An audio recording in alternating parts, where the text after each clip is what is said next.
Olá, sejam todos muito bem-vindos. Nós falamos diretamente do 14º Congresso Brasileiro do Cooperativismo, que está sendo realizado em Brasília, onde nós temos cooperativas do país inteiro definindo e priorizando as diretrizes estratégicas para o futuro do cooperativismo. Todos reunidos para definir que cooperativismo nós queremos daqui para frente. Temos aqui 3 convidados especiais que aceitaram fazer esse bate-papo com a gente. Vinda do Uruguai, está conosco a presidente da Aliança Cooperativa Internacional para as Américas, Graciela Fernandes. Muito gusto por estar acá. Temos também o professor Trebor Scholz, escritor, autor do livro Cooperativismo de Plataforma e fundador do movimento que leva o mesmo nome, além de ser uma referência internacional para todos nós. Welcome, nice to meet you. E temos também Sylvia Morse, também dos Estados Unidos, é gerente de projetos da Up & Go, uma cooperativa de plataforma que trabalha com a prestação de serviços de limpeza, serviços domésticos. Thank you very much for being here. Thank you. Muitas gracias. O objetivo desse encontro é promover um espaço para a gente conhecer melhor o pensamento internacional, as barreiras, os desafios que se formam para o cooperativismo no nível internacional e que muitas vezes são muito parecidos, se conectam. Então, para começar, eu queria perguntar à presidente Graciela qual a sua visão sobre os desafios do cooperativismo no nível continental. Como presidente da ACI Américas, o que a senhora enxerga como mais necessário para vencermos esses desafios? Antes que nada, agradecer a OCB la invitación a estar aquí presentes, haber escuchado en estos días la realidad del movimiento cooperativo brasilero, que alimenta la posición además a llevar a la región América de la ASI. En este momento es un momento especial para ASI a nivel internacional y ASI a nivel Américas. Tanto ASI Internacional como la región de América están en este momento en el estudio Plan Estratégico. Y el Plan Estratégico tiene presente todo este tipo de desafíos globales al cual nos vemos enfrentados. El movimiento cooperativo americano estudió en el año 2016 y termina de analizar en 2018 en la Cumbre de Buenos Aires cómo se ve enfrentado a los desafíos globales, a esta economía con características especiales, globalizadoras, con efectos sumamente complejos para América. América está viviendo una desaceleración en el tema económico. América está viviendo problemas de quebrantamiento a la democracia. América está viviendo problemas de desempleo que se reflejan claramente en los jóvenes y en las mujeres. Eso ha llevado que nosotros tratemos, antes que nada, de informarnos, lograr educarnos y capacitarnos en estos temas. Para ello, el Movimiento Cooperativo de América se reunirá entre el 18 y el 21 de noviembre en la conferencia regional en Costa Rica. Para nosotros las conferencias son momentos de diálogo, momentos de analizar, momentos de ver cuáles van a ser nuestros caminos y el plan estratégico que vamos a elegir. Pero ya hay puntos claros. Ya Asia a nivel mundial y Asia Américas han definido la agenda clara, que es la Agenda Unida de Naciones Unidas, la Agenda 2030, donde los temas y los objetivos del desarrollo sostenible pasan a formar parte de las agendas de cada una de las cooperativas que conforman Cooperativa de las Américas. Allí están lo que han analizado las Naciones Unidas, 17 objetivos de desarrollo sostenibles, atados todos ellos por el concepto cooperación, un concepto que forma parte de nuestra identidad, de nuestra genética y que el movimiento cooperativo lo maneja en una forma realmente histórica e profunda. São muitos desafios. A gente acabou de ouvir que desafio é o que não falta quando a gente fala da importância de aprimorar, desenvolver cada vez mais, crescer cada vez mais. O professor Scholz se aprofundou ao longo dos anos num tópico que tem muito a contribuir para essa quebra de barreiras, que é o cooperativismo de plataforma. E por isso eu pergunto, professor, como o senhor pensa que o cooperativismo de plataforma pode contribuir para a superação de alguns desses desafios que a presidenta Graciela colocou? With a move towards a more digital society, this is mostly marked by the venture capital model, which really is based on this idea that an investor would put his money into 10 companies, usually in a portfolio, where one makes this windfall of money, so 100 or more times the profits of what they had invested, and then 2 are somewhat successful, and the 7 others you can write off. While that model comes with its inner logic, right? It's very, very successful, as we see with these big companies that are dominating these online services. But it comes with the inner logic of serving short-term shareholder interests, right? So delivering over a very short time value back to those people. And this can only be done through value extraction. So it unfolds this inner logic of functioning almost like a vacuum cleaner, where these projects, these companies go in to communities and suck up the value, right? And and I think this is why cooperatives are so important, because they really have an alternative and really like a different pathway in this economy that is so little considered. So to bring, I think they have really, and this model brings a significant advantage to the digital economy in that it focuses, that it is worker-centered, but also not just worker-centered, but really brings a more true democracy in the sense that it also looks at the other people in this ecosystem, all the stakeholders that depend on these services, not only the workers, right? And it takes them into consideration and focuses on really building businesses that can bring value back into communities and not just extracting value, right?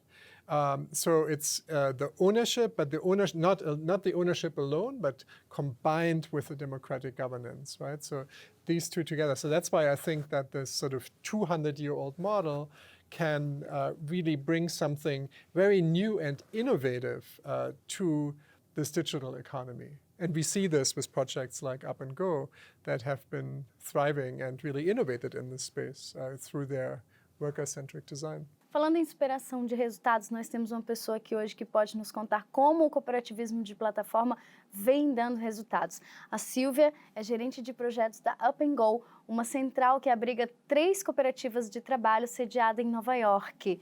Silvia, você pode nos dar exemplos de desafios que vocês conseguiram vencer com a consolidação da Up and Go como uma cooperativa de plataforma e o que isso representou em termos de ganhos para os cooperados? Yeah, that's a great question. The cooperatives that are part of Up and Go are all worker-owned cooperatives, primarily in the cleaning sector. And before Up and Go, the cooperatives, there was a growing number of immigrant cooperatives in New York City, and they had found success over a number of years of going out there and meeting customers the hard way, flyering out in their neighborhoods or trying to build a presence on certain websites. But that took a lot of work, a lot of sweat equity, a lot of time from worker owners, and every business was doing it on their own. It also meant that as the way people were buying services was changing, that it was harder for the co-ops to compete. So they had websites, but the booking process was done over the phone. It may take longer. They couldn't accept credit card payments, for instance. So there was a challenge for the co-ops to not only grow and create more good jobs for more workers, but there was a challenge for them to continue to compete and really continue to be leaders in the industry that they were trying to shape and transform. The cooperatives that we work with, their members are immigrants, mostly women, and people who are working in low-wage sectors. So the cooperatives they don't have a lot of startup resources to begin with.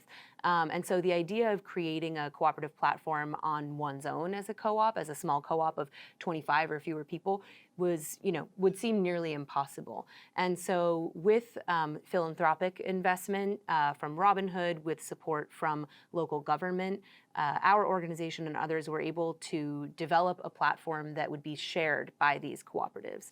And so I would say that helped primarily overcome the marketing challenge. Not to say that Up & Go doesn't face marketing challenges, right? We're still learning how to best compete. Why are cooperatives not just better for workers, but better for consumers, right? That's something we're learning to communicate. Obviously, we still don't have the resources of these giant platforms, right? So we're really trying to compete on that story and on quality, commitment to quality and reliability for customers. But the other challenge that it helped the cooperatives overcome was a shift towards isolation. There are networks of cooperatives in New York City and nationally, and there are ways that the cooperatives are connected, but particularly for cooperatives working in the same sector, like cleaning, for instance, there may not have always been that same kind of day-to-day coordination, and now Up & Go has given the opportunity for the co-ops to really start thinking as a sector about developing shared standards, and that way, you know, through in unity there is strength, right? And it's going to be a lot easier for the cooperatives to lift the wage standards in cleaning if they are working together. So I would say, you know, the challenge of not having a lot of resources for marketing, for offering, you know, better customer experience, and then the challenges of operating a small business on your own. Those are all three things that Up & Go was able to help the cooperatives overcome and create new opportunities for them. Professor Schultz, poderia nos dar alguns exemplos de casos de parcerias para o acesso de cooperativas a essas plataformas, casos consolidados que hoje funcionam e dão resultado? Well, Up & Go is definitely one example, and another really fantastic example is the Seva Federation in India, which is a federation of 116 cooperatives, started in 1972. That all serve one type of worker, which is basically the poor self-employed woman in the informal economy. So street vendors, kite makers, handkerchief sewers. And in 1972, they all got together and basically realized that, first of all, they needed a bank. And they were super poor women, and but they realized that basically if everybody would just give a little bit, they could do it. And so they did. Like everybody gave like 5 cents or so, right? And Ella Barth, the founder, said, we are poor, but we are very many. And then they took this money to the bank, and the bank said, who are you? You can't even sign a contract. And so then they learned to sign their signature, and then they went back, and then they started a bank. And then they realized that the women couldn't pay back the loans, the microloans, and they looked at why, and they realized, like, oh, they're getting sick, and they need to spend this on health expenses. So they started a health cooperative, so basically providing generic medicine and Ayurvedic medicine. Then they started a pharmacy. Then they started a social insurance cooperative. So all these 116 co-ops are basically creating this ecosystem around this one type of person, right? Which is maybe an example how really co-ops helping other co-ops and really thinking of it as an ecosystem can really change the situation, in this case, of these women. I think that's a good example, one example.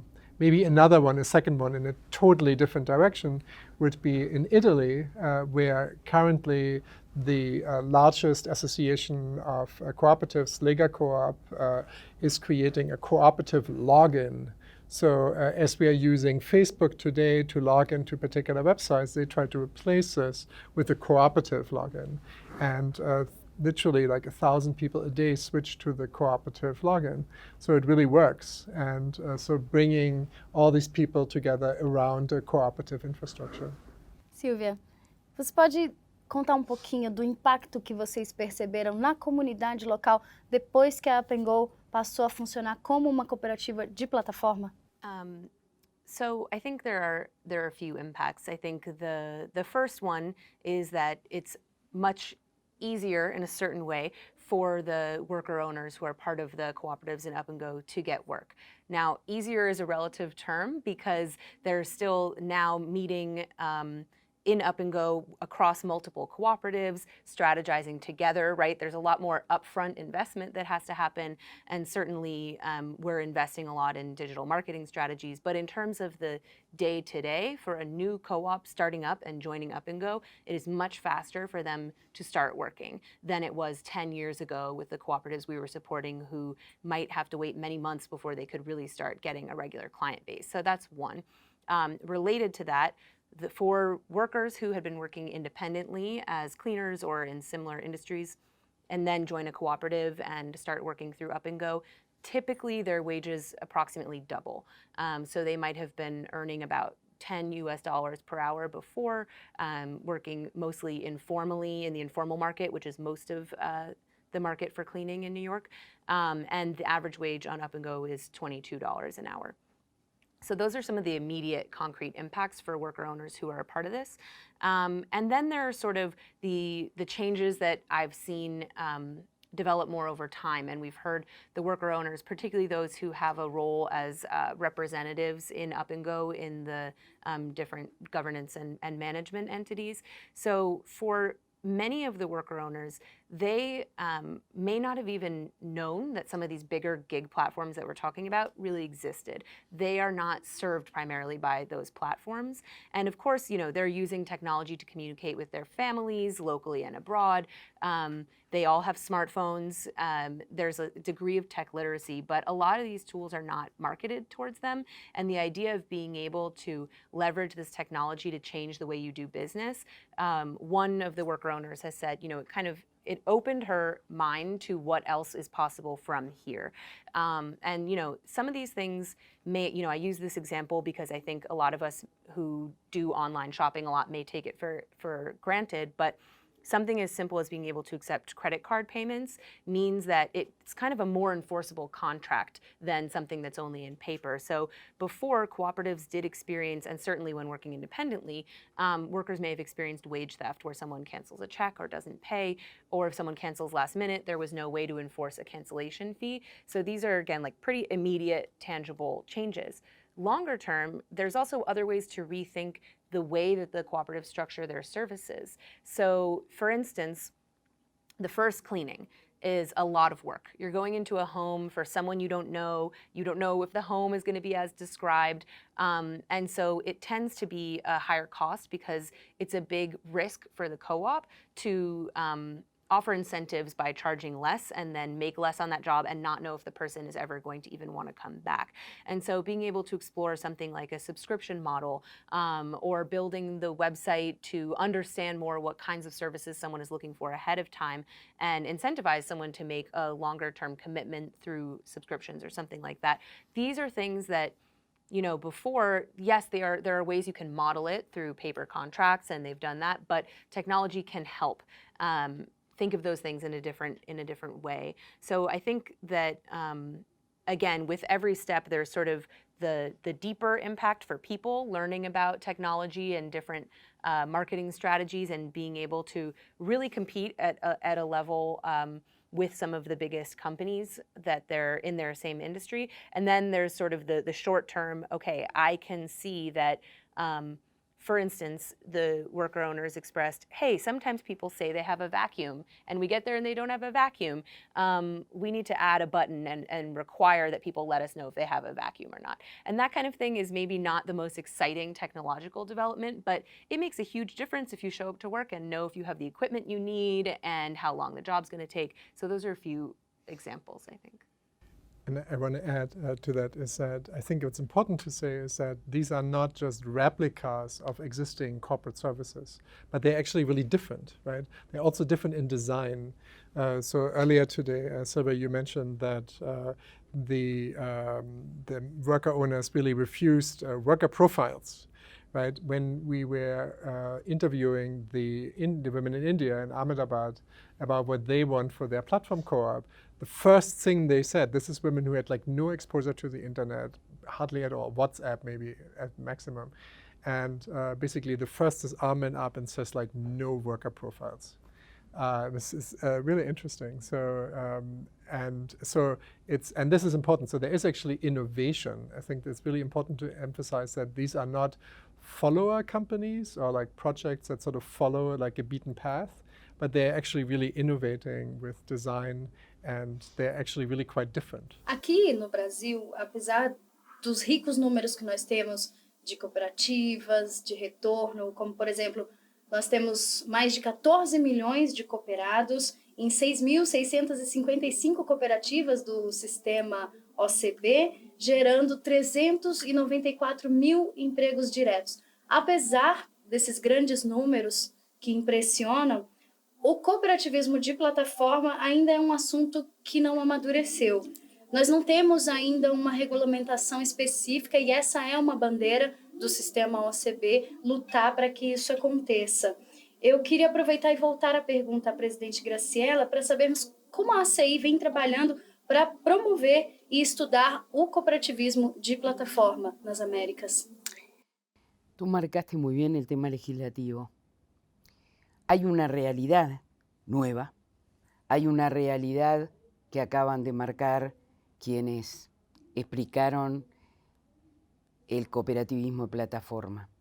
Cooperativa Las Américas y ACI Mundial está trabajando en este tema, está llevando los expertos a las conferencias regionales a los efectos de poder explicarle al cooperativismo, a las cooperativas de base que entiendan este concepto. Una oportunidad que se señaló en un momento y el cooperativismo no estaba señalado, y otras corporaciones con fuertes capitales económicos y dirigiéndolas de otra forma se quedaron con este concepto. Un concepto que es natural a nuestra conformación, a nuestro ADN y a las ideas propias del cooperativismo. Allí hay una esencia de cooperación, pero para eso nosotros debemos prepararnos, debemos educarnos y debemos capacitarnos, pero el tema es que debe ser ya. El tren pasa una sola vez, decimos en Uruguay, y el momento es ya, pero además el momento es ya para América, porque además de tener insertada en las economías de cada uno de nuestros países, en los territorios y en las localidades, ya estas plataformas con otra naturaleza jurídica, que no es cooperativa, nosotros debemos aprovechar esta oportunidad ante el desempleo y ante todo lo que señalamos. Es un desafío para el movimiento cooperativo americano que debe tenerlo claro. A nivel mundial, esto se viene analizando, se analizó en el último Consejo Matera en Italia y se está trabajando sobre este tema. Pero acá yo creo que el movimiento cooperativo debe atravesarlo en sus agendas, tratar de buscar proyectos que incentiven estos conceptos, invitar, que era lo que hoy señalábamos, experiencias de otros países donde lo hayan desarrollado, a los lugares, a los territorios y a las localidades para que lo apliquen. Y creo que esto es clave y que lo tenemos que hacer. Y en esto creo que debemos trabajar. Professor Scholz, a gente está falando sobre cooperativas que já nasceram nessa onda da nova tecnologia, cooperativas que já nascem como cooperativas de plataforma. Na sua visão, como que as cooperativas que já estão em andamento, cooperativas que já têm sucesso, podem se utilizar da tecnologia para implementar o cooperativismo de plataforma nos seus serviços, nos seus produtos? There are really four ways in which these projects start, right? So one is an existing cooperative taking this on, like here with Up and Go, right? You had these three existing cooperatives, worker cooperatives, and then started this co-op of co-ops, or this platform co-op in addition to that. Then there are conversions. So we've been increasingly approached by businesses, like recently actually a cleaning business from Illinois, and the owner wanted to know how she can sell to her workers and turn the business into a platform cooperative. Then you can think about antitrust maybe, then of course there are also ways where startups actually fail and the workers take over. So there's an example of a food delivery service in Brussels where the startup that ran this venture capitalist started company failed and the workers took over. There are examples like that in Canada with a platform for musicians which failed, and then the musicians took it on as a cooperative. So there are all these different ways. And I think sometimes it's maybe easier, I think, to start from scratch. So there are, of course, also just freelancers coming together and trying to, we were actually approached by teachers in Brazil from Rio de Janeiro, and they said basically it was a large group of teachers, all unemployed. And they said, there are millions of us in Brazil, we are very qualified, but we can't find work. And could you help us? Could this platform co-op idea somehow help them? And so these are all different ways. I think it's probably easier if workers start from scratch with the technology than converting people into and teaching them how to use this, changing practices that they have done maybe for decades sometimes. Suddenly switching to technology is probably harder. But we've seen kind of all of these practices. I think, it's important. I think a lot of that is true, and we've seen some of that in the case of Up and Go. At the same time, I think it's also important to remember that technology is just a tool, and it's best to meet people where they are. So for instance, with Up and Go, part was related to the resources we had, and that the primary purpose of Up and Go was to provide a marketing platform. So we did build out the customer-facing elements of the platform first, but there was another reason for that, and that was that there were cooperatives that had systems that were working well for them. And they may not have been the most technologically advanced. They may have been a WhatsApp text group, or, hey, an office manager that calls you on the phone and lets you know when a job has come in. But they work really well, and they're actually very, very important to the cooperatives because the job roster and the distribution of work and their policies ensuring that the distribution of work is equitable and fair and that they control their schedules, that's fundamental to the cooperatives and to their membership of the cooperative. And so if a barrier to growing Up and Go would have been trying to develop technology that replicates their job roster system, which is very complex and is then customizable for each co-op, and then educating every worker. If we had taken that approach, we wouldn't have been able to build Up and Go as it started. And now we're ready to start thinking about, okay, how can we build off of WhatsApp or other texting platforms and things that workers are really comfortable with, and what's the shortest, fastest way to get to what we need to do? Where do we need technology? And where do we not need technology? Because it's not the best way to solve the problem we're trying to solve, right? Like, I think the work we're doing is very interesting because the technology is how we get two people to hear about each other, a worker owner and a customer. But at the end of the day, it's a human interaction that has to happen. And that human interaction is what keeps people coming back and gets them to tell their friends about it. Is it a friendly person who seems confident in themselves and their work, and they're happy to be there because they're the business owner and they have good working conditions? Is it a person who is an expert in their field and delivers a really quality service? And do you feel good afterwards because you paid people fairly and you feel no discomfort with your choice, right? So having that really positive human interaction is what's most important. So I think we always ask ourselves, how can the technology help facilitate that? When would it get in the way? And where is it needed most? Especially because technology is expensive and complicated, right? So we have to be very strategic about those investments. So I think there certainly are challenges, but there are also ways to sort of rethink what we think a platform cooperative or a cooperative platform could look like. For instance, the governance in Up and Go is really done mostly person to person. And that's how the cooperatives, the individual worker cooperatives manage their businesses and govern their businesses, and that's how Up and Go functions. And so as Up and Go scales, maybe some of that will change and we'll be developing some remote governance tools, or maybe not, or a mixture, right? So I think it's important to think about both ways of thinking about it. Perfeito. A gente está chegando ao final desse nosso bate-papo, dessa nossa conversa aqui, mas eu queria pedir para os nossos convidados deixarem uma mensagem para quem está assistindo a gente, para as nossas lideranças que estão aqui no 14º CBC, pessoas que têm a capacidade de mudar esse futuro, de fazer esse cooperativismo do futuro que a gente tanto está falando, que a gente tanto está procurando. Então eu queria deixá-los à vontade para fazer uma mensagem para o nosso público. So one thing I think is that we can all take a moment to recognize that we're all part of this economy and make choices, right? So in the worker cooperatives, we often talk about how the members have a worker hat and an owner hat. And sometimes they can wear them both or take one off and on, and they're thinking about those different roles. I think for us as allies, we have our kind of cooperator hat, and then we have our consumer hat. And in the economy that we're in, sometimes we don't realize how as soon as we get into consumer mode, we lose some of the values that we have when we have our cooperator hat on. And so, you know, when you open an app that you might be using, maybe really think about how is this thing structured? Who is it for? So if things that are creating a lot of convenience for me, what is the cost of that?